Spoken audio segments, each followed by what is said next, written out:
नमस्कार शिक्षक बंधू भगिनींनो, आजच्या या व्हिडिओमध्ये आपले स्वागत आहे. आपले मुळाक्षरापासून हळूहळू समजपूर्वक आकलनापर्यंत मार्गक्रमण चालू आहे.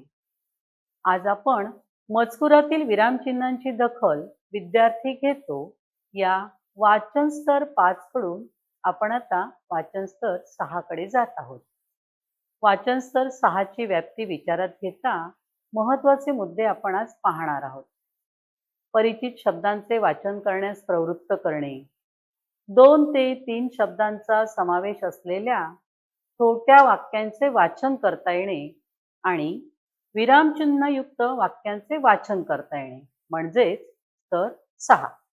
अशी अपेक्षा व्यक्त करतोय की 2 ते 3 शब्दांचा समावेश असलेली विरामचिन्हयुक्त तोडाक्षर विरहित छोटी सोपी वाक्ये विद्यार्थ्याला वाचता आली पाहिजे.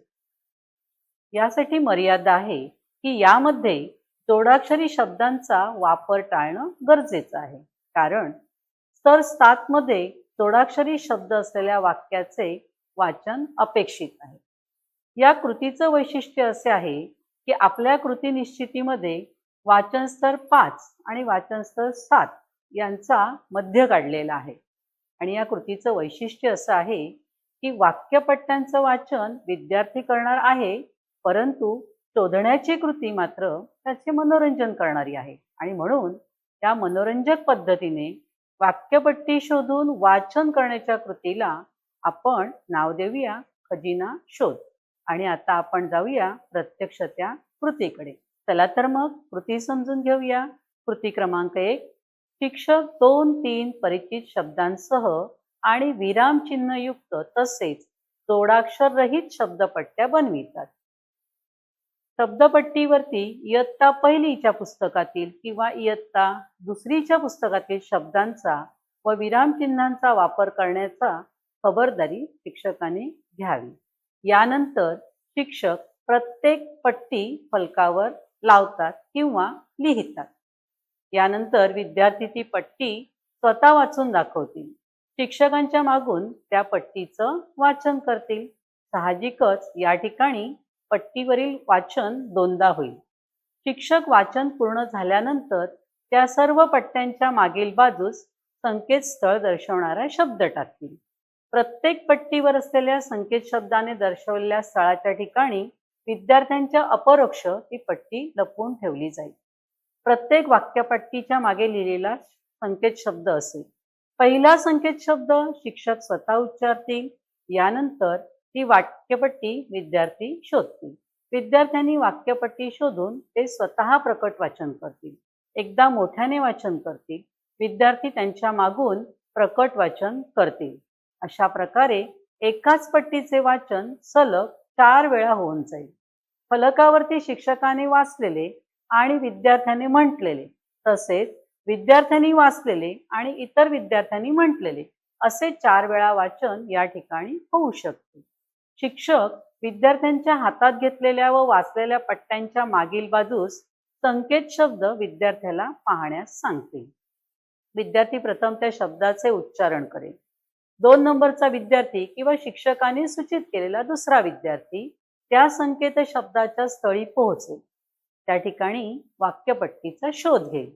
शोधलेल्या पट्टीवरील वाक्याचे प्रकट वाचन करेल.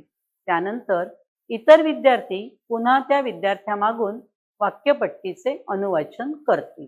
आपण अशा प्रकारे किमान 10 तरी वाक्यपट्ट्या तयार करणार. त्यामुळे प्रत्येक वाक्यपट्टीचं वाचन करून घेणे सहज सोपे होईल. प्रत्येक विद्यार्थ्याला संधी मिळेल आणि या अनुषंगाने प्रत्येक वाक्य 4 वेळा वाचले जाईल. आता पहा काही नमुना वाक्ये. आई भाकरी करते. चिंटू कुठे गेला? रघु इकडे ये. दिनू मिनू घाबरले. अरे वा, खूप छान. मुले मुली हसली.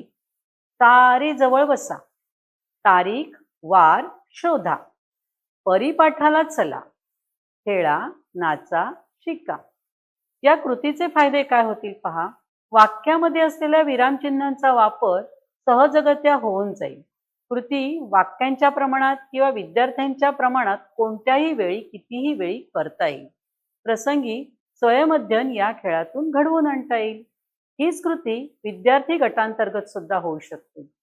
वर्गातील विद्यार्थ्यांचे 2 गट करून सर्व वाक्यपट्ट्यांचे वाचन घेऊन त्यांच्या मागील भागात संकेत शब्दाच्या जोडीला छोटा रंगीत गोल काढला जाईल. रंगानुसार गटाला आपली पट्टी ओळखण्यास विभागून दिली जाईल. एकाच वेळी दोन्ही गटातील विद्यार्थी आपल्या शिक्षकाने दिलेल्या संकेतस्थळावरील शब्दानुसार पहिल्या पट्ट्या शोधतील व त्यानंतर आपल्या वर्गात व आपल्या गटाच्या रंगानुसार संकेतस्थळाच्या सर्व पट्ट्या शोधतील. यामध्ये ज्या गटाने सर्व पट्ट्या पहिल्या शोधल्या तो गट विजयी घोषित करता येईल, किंवा सर्व पट्ट्या शोधल्यानंतर पट्ट्यांचे वाचन आणि अनुवाचन हे ज्या गटाने पूर्ण केले आहे तो गट विजयी ठरवण्यात येईल. साहजिकच अचूक वाचन करण्याची स्पर्धा आणि ओढ विद्यार्थ्यांमध्ये निर्माण होईल. अशा तऱ्हेने वैयक्तिकरित्या किंवा गटांमध्ये ही कृती आपण सहज घेऊ शकतो. अगदी अल्पखर्चिक साहित्यामध्ये स्पर्धा, मनोरंजन आणि अध्ययन या तीनही बाबी या कृतीमध्ये साध्य होतात. प्रकट वाचन प्रत्येक पट्टीसाठी 4 वेळा आरोह अवरोहासह होत असल्याने विद्यार्थ्यांचे वाचन दृढीकरण घडते.